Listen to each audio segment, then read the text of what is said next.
ஆங்கில இசை அந்த வடிவம் படித்தவர்கள், அந்த நோட்ஸ் அண்ட் ரெகுலேஷன் இருக்கிறவங்க, அத படித்தவங்களோட இவருடைய இசைய கொண்டு போய், "நீ இதப்படி வாசி, இதப்படி வாசி" சொல்லி கமாண்ட் பண்ணி, அந்த வடிவத்த வந்து அவங்களுக்கே வந்து ஒரு புதுமையான வடிவத்த, ஆஹா!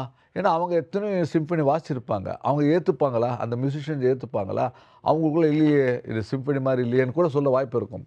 அது அவங்களே வந்து பிரமிப்புக்கூடிய அளவுக்கு ஒரு பீத்தோவன், மொசார்ட் அந்த ஈக்குவலா இந்த இசை இருக்குன்றது, அது அதனால தான் வந்து அது ஸ்டேஜ்ல வந்துருச்சு. இல்லன்னா அது ஸ்டேஜ்ல வந்திருக்காது. அந்த மாரி இந்த பீத்தோவன், மொசார்ட்டோடைய எல்லாம் வந்து அதுக்கு ரூல்ஸ் அண்ட் ரெகுலேஷன் கண்டிப்பா இருக்கும். அந்த ரூல்ஸ் அண்ட் ரெகுலேஷன் வந்து நம்ப போய் உள்ள என்ட்ரி ஆயி, அவங்கள கமாண்ட் பண்றது சாதாரண விஷயம் இல்ல. Right sir. அது அங்க போயி நம்மளுடைய ஒரு தமிழனா வந்திருக்கேன். ஆனா, நான் என்னுடைய தமிழ் இசைய நான் கொண்டு வரல.